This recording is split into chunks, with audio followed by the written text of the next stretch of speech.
Hi, I'm Nafisa Latic, and this is Across the Balkans. This week we look at Turkey's diplomatic outreach in the Balkans as the conflict in Ukraine nears its fourth month. Ankara says it will not allow new tensions in Bosnia and Herzegovina and the region to go back to the horrors of the 90s. Even before Russia launched its attack on Ukraine in late February, Bosnia was facing its worst political crisis since a peace deal was signed back in 1995. But Moscow's assault worsened the already fragile rifts in Bosnia and the Balkans as a whole. Pro-Serbian and Russian political factions in Bosnia have faced off against their EU-leaning rivals, threatening to unravel a joint governing structure that has kept the peace for 3 decades. Turkish Foreign Minister Mevlut Cavusoglu has been on a tour of 5 Balkan countries, saying his main goal was to show how important regional stability was to Ankara. He also says Turkey will support and organize any bilateral or multilateral initiative in Bosnia if all the sides agree. Claire Herriot reports from Sarajevo. Sarajevo, resplendent and peaceful under the summer sun, founded by the Ottomans in the 15th century, it's a city that's been an example of coexistence and tolerance. People in Sarajevo are proud of their multi-ethnicity, and in the spring of 1992, they didn't think war would come to them. 30 years of hindsight has taught us it was obvious. What they didn't realise back then was that the JNA, the former Yugoslav army, had in fact become a JNA-backed Bosnian Serb army. These forces initially blockaded and then besieged the city. It was a siege that lasted 4 years. It was one of the most horrific chapters in the long history of Sarajevo. Nearly 14,000 people died. Estimates suggest 100,000 people were killed across the country during the war. Today, Sarajevo still bears the scars of conflict. 1 generation later, and after the Dayton Peace Agreement, Bosnia and Herzegovina is a single state comprising 2 entities. The Federation, made up of Bosnian Croats and Bosniaks, and Republika Srpska, run by Bosnian Serbs and Brčko district. Bosnian Serb leader Milorad Dodik is a staunch ally of Russian President Vladimir Putin. Dodik has been agitating for Republika Srpska's independence and often compares the entity with Donetsk and Luhansk, the 2 self-proclaimed republics in Ukraine, recognised only by the Kremlin. Hamza Karcic says it's fueling a political crisis in Bosnia. Dodik is trying to achieve, again, in peacetime, what Radovan Karadzic, the convicted war criminal, tried to achieve during the wartime in the 1990s. And Bosnia defended itself back in the 1990s, and so people here will not accept that Dodik tries to carve out a state of his own from Bosnia's territory. We shouldn't assume that all Bosnian Serbs are pro-Russian, but Dodik certainly is. And some of the common thread is obviously the pan-Slavic links, Orthodox Christianity, this common religion, and the notion that Russia is an elder brother who will be supporting Dodik. But we shouldn't again assume that all Bosnian Serbs follow the line that is pursued currently by Dodik. These stalls are assorted with Russian souvenirs, but this isn't Moscow or St. Petersburg. In fact, it's not even Russia. This is the Serbian capital, Belgrade. Historically close to Russia but cultivating its ties with the EU, Serbia is jarringly out of sync with the bloc when it comes to Moscow. Fresh off election victory in April, President Alexander Vučić has been accused of trying to have it both ways. President Vučić and members of his cabinet hosted Turkish Foreign Minister Mevlut Cavusoglu in Belgrade last week. They exchanged views on the current situation in Bosnia, as well as NATO enlargement and the conflict in Ukraine. The people of Belgrade have been making their own opinions about the war known on the city's streets. This mural of President Putin appeared in March with the word brat, which means brother in Russian. Since then, it's been adorned with various pro- and anti-Russian sentiments. The word brat had been changed to read rat, which means war, and now the B has been reinstated. This sense of brotherly solidarity between Serbia and Russia is putting Serbia at odds with the EU and NATO, and its neighbour Croatia is a member of both. The capital, Zagreb, is outwardly European with its Baroque architecture and relaxed ambience. But the country's leaders disagree on Ukraine, NATO enlargement, and Bosnia, specifically the legal and political status of Bosnian Croats. On the matter of Bosnia, this was the message from the Turkish foreign minister. Bosna Hersek'in barış, istikrar ve toprak bütünlüğüne desteğimizi bir kez daha vurguladık. In Sarajevo, Mevlut Cavusoglu signed 2 bilateral agreements with his counterpart, Bizera Turkovic. She welcomed Cavusoglu's support for Bosnian territorial integrity. Ono što je najvažnije i što Bosna i Hercegovina treba od svojih međunarodnih prijatelja, od snažnih država poput Turkije, jeste podrška na međunarodnoj sceni za napredak Bosne i Hercegovine ka članstvu prema Evropskoj uniji i prema NATO-u. Turkije je na strani očuvanja teritorijalnog integriteta i stabilnosti Bosne i Hercegovine te podržava napredak naše države u smjeru u kojem to želi većina građana Bosne i Hercegovine. This is Turkiye's geopolitical and emotional hinterland. The relationship it has with each of the Balkan states has evolved into one based on pragmatism. Bosnia in particular holds a special place in Turkish public opinion, and Ankara has made it a foreign policy priority. Claire Herriot, TRT World, Sarajevo. Let's discuss the Turkish mediation efforts in the Balkans. In Budapest, I'm joined by Zoltan Egeresi. He's a research fellow at the Institute for Strategic and Defense Studies and an expert in the Balkans. And in Sarajevo, Admir Mulaosmanovic. He's a political analyst and an associate professor at the International University of Sarajevo. Thank you both for joining us here on Across the Balkans. Thank you. Zoltan, what do you make of Turkey's efforts to stabilize the region in the wake of Russia's attack on Ukraine? Turkey plays a really important role in maintaining the peace and stability in the Balkans, which is probably one of the most important foreign policy goals of Ankara. And in order to boost the stability, it would like to mend fences between various communities, especially among Serbs and Bosniaks within Bosnia.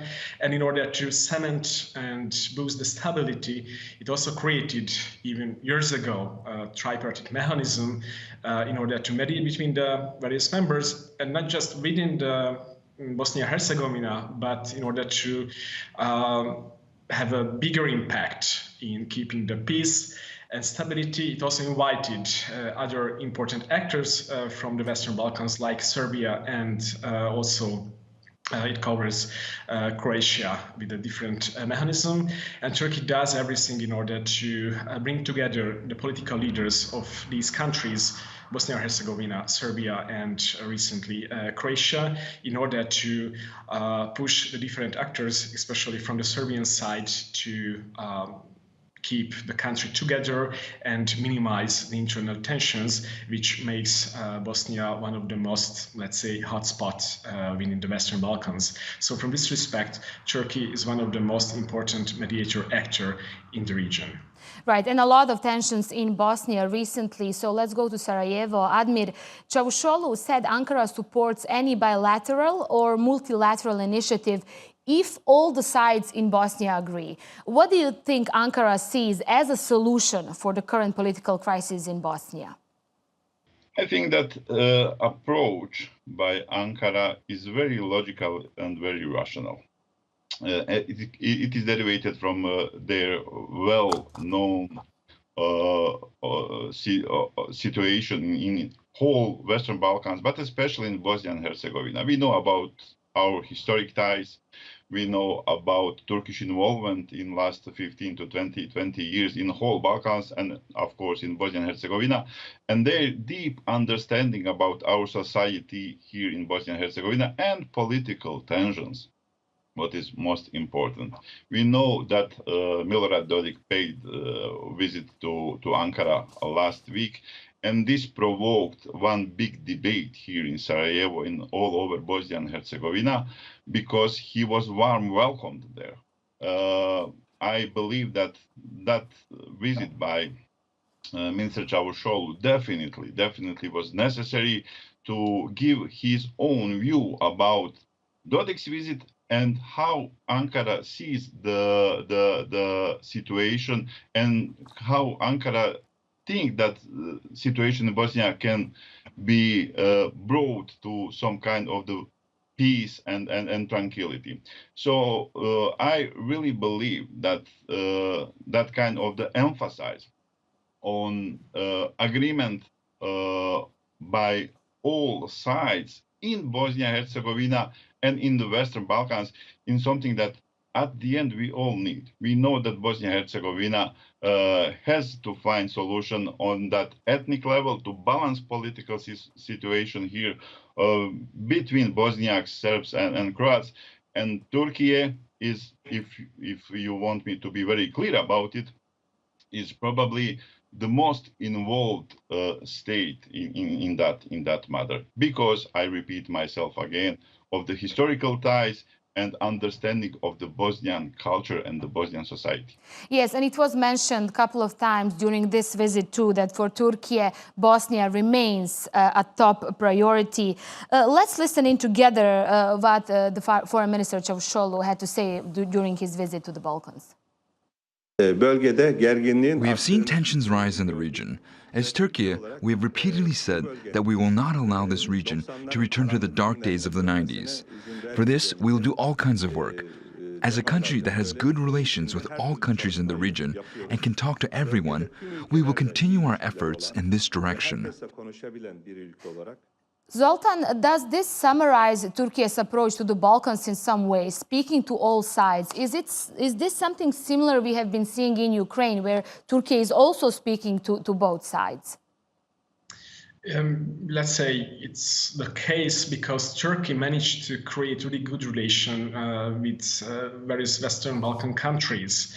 The historical relation were already mentioned. Yeah, the Ottoman Empire had a huge legacy, especially in Bosnia, Kosovo, Albania, and so on. However, Turkey managed to create even really strong relations with Orthodox countries as well, and probably Serbia is the best example. If you take into consideration the last, let's say, 5 years, we could see a really strong economic and political rapprochement between Aleksandar Vučić and President Recep Tayyip Erdogan. At the beginning of this year, the Serbian president just visited Türkiye, outlining that... Why do you think we are seeing such a big improvement in Belgrade-Ankara relations? Just last week, they say the relations are on historic level.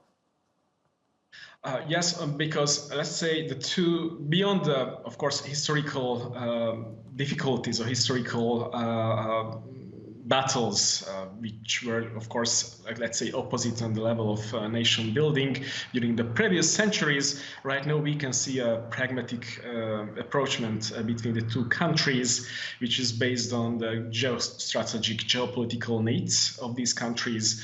Serbia would like to, let's say, multiply, diversify its relations, not just with the European Union member states, but also with other great powers, and Türkiye is a rising power for the Western Balkan countries. And also Turkey demonstrated a strong openness to mend fences, and also in order to boost the regional stability, it's also one of the strong supporter of Belgrade-Pristina dialogue in order to solve these long-standing issues. On the other hand, we can see a really huge rise in Turkish investment in Serbia. At least more than 10,000 people is employed in Serbia by Turkish companies. Huge investments are taking place in the countries. The Turkish Airlines is really active in towards Belgrade. So we have a strong economic, touristic relation among these countries. And the Turkish soft power institutions are also really active in Serbia, and not just in the Bosniak inhabited region in southern Serbia, in Novi Pazar, but also in Belgrade as well. So due to this situation, I think that for the upcoming years, we can see even a better or a closer relation between the two countries, despite the historical difficulties. Right now, we are at the apogee, and this is what we can see, for example, in case of in case of Ukraine and vis-a-vis Russia. Russia, Turkey intends to balance between the various powers, and in the case of Western Balkans, Turkey has a really, let's say, peaceful and pro-stability agenda, which is really important right now for the region, which is facing a geopolitical crisis. Right. Admir, in Belgrade also during that meeting between Cavusoglu and the Serbian officials, Bosnia was also discussed and the current crisis in the country. Now, Bosnian Serb leader Milorad Dodik often criticizes the international community and doesn't recognize the High Representative Christian Schmidt in Bosnia. That's the highest UN and EU authority in the country. But in some way, he's very open to communicating to Ankara.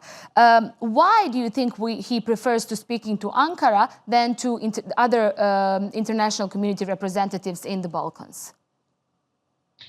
Because it is easier from the Milorad Dodik's perspective to achieve the political goals that actually he's got. This is my personal opinion, of course. Some kind of the trilateral or quadrilateral communication where Turkey will play mediation and be mediator in these processes. For Milorad Dodik, I believe, opens the possibility to act in the direction that he would like to act, to find the common ground for the some kind of the reapproachment of the greater Serbian politics with other players in the region, Bosniak politics, if I can speak about it in general. So Milorad Dodik probably is trying to establish some kind of the ethnic principle in political negotiations where the Serbs in the time will achieve their goals. If he will recognize, I am putting it in the brackets, of course, Schmidt as a high representative here in Bosnia and Herzegovina, then he will need to act in accordance with very strict rules how Dayton Peace Agreement was settled. And by these accords, he don't have so much space to move around. We know that Milorad Dodik is on the blacklist of the United States. Also, he doesn't have good position in the European Union. So this, let's say, platform which Turkey is offering somehow is partly